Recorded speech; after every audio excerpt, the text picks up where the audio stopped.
Ну что, друзья, прошлое наступает. Близится тот час, когда мы отправимся к истокам королевства и попытаемся изменить ход самой истории во благо светлого будущего Линэри. На днях нам представили еще одну очень коротенькую демонстрацию геймплея Kingdom Rush Genesis. Информации немного, но я все же решил детально покопаться и разобраться, что именно нам известно на сегодняшний день. Начать свой обзор хотел бы с этапов игры. Еще со времен выхода тизера мы знаем, что будет минимум 5 левелов, от строительной площадки и тайной академии магии до морозных и суровых территорий Храма Гроз, где, кстати, меня смущал вопрос размещения точек для постройки и их малое количество.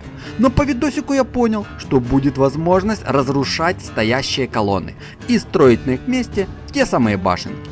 А еще мы четко можем разобрать границы как минимум 3 новых этапов. Например, прекрасные и живописные места среди пушистых деревьев и зеленых лужаек, очень напоминающих тихолесье нашего времени. Те же зеленые арки и проходящие под ними тропинки. Тут мы можем наблюдать обустроенный лагерь с возможностью дополнительно призывать на помощь союзных юнитов из стоящих палаток и чудесной зоной барбекю, лично мне дающую отсылку к обучающему уровню Kingdom Rush Alliance, где мы самым наглым образом тушим костер мирно отдыхающего туриста. Прикольная ачивочка.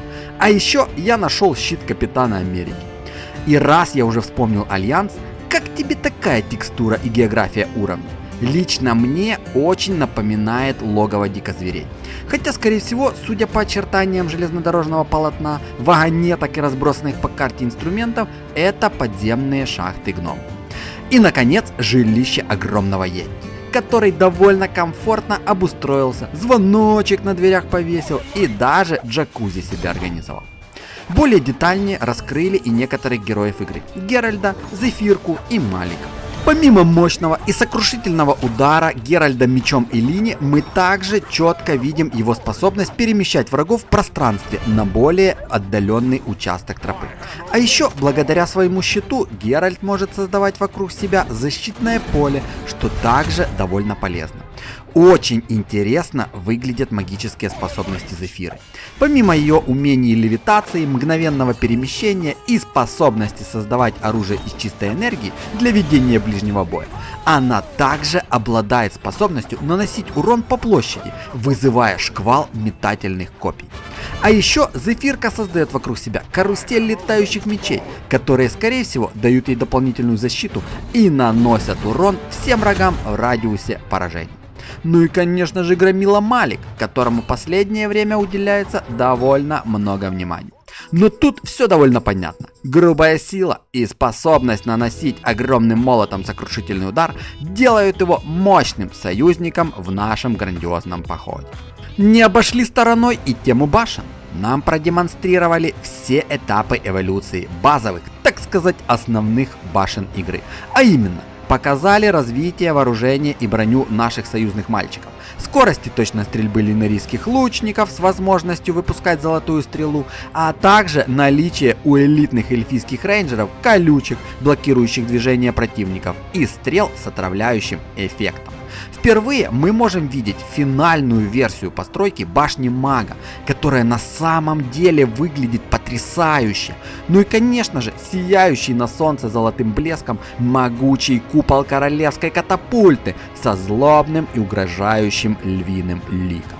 Но самое интересное, нам показали совершенно новую башню, скорее всего относящуюся к артиллерийскому типу, и лично мне отдаленно напоминающую дворфийский огнемет из Альянса, только этот стреляет шрапнелью. Мы можем четко видеть все 4 стадии постройки данной башни, способ ее зарядки и технику ведения боя. Радиус поражения данной башни, думаю, будет небольшим, особенно по сравнению с катапультой, но вот урон от атаки, скорее всего, будет солидным. Прикольненько!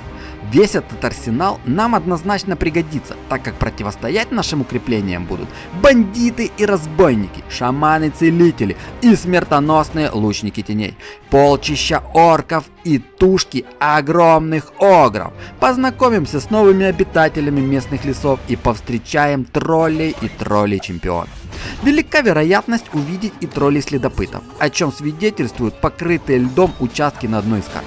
Кстати, именно на этой локации нам предстоит сразиться в смертельной схватке со старым знакомым, свирепым, грозным и агрессивным йети-переростком Гарри. Откуда такая уверенность, что это именно он, спросишь ты? Разрабы сами подтвердили, что это именно наш Гарри, а не двойник или его дальний родственник. И вот тут, друзья, возникает вполне логичный вопрос. Если мы побеждаем Гарри в прошлом, то как он может существовать в нашем времени? Вариантов несколько. Например, мы банально запираем его обратно в пещере, где он ждет своего подходящего времени, чтобы выбраться. Либо он сбегает после поражения. Или же, что маловероятно, он побеждает и остается правителем холодных земель и дальше. Но есть еще одна теория. Она заключается в том, что именно Геральт причина более ранней встречи войск королевства с Гарри, что именно его поход и выбор самого маршрута приводит к битве с огромным йети в более ранний промежуток времени, и победа над этим боссом уже приводит к определенным изменениям в будущем. Вот только каким? Вопрос. Как обычно бывает, ответы на вопросы и полученная информация порождают новые вопросы, на которые, уверен, со временем разрабы дадут ответы. Ну а пока я буду прощаться. Берегите себя и да пребудет с вами сила. Всех обнял.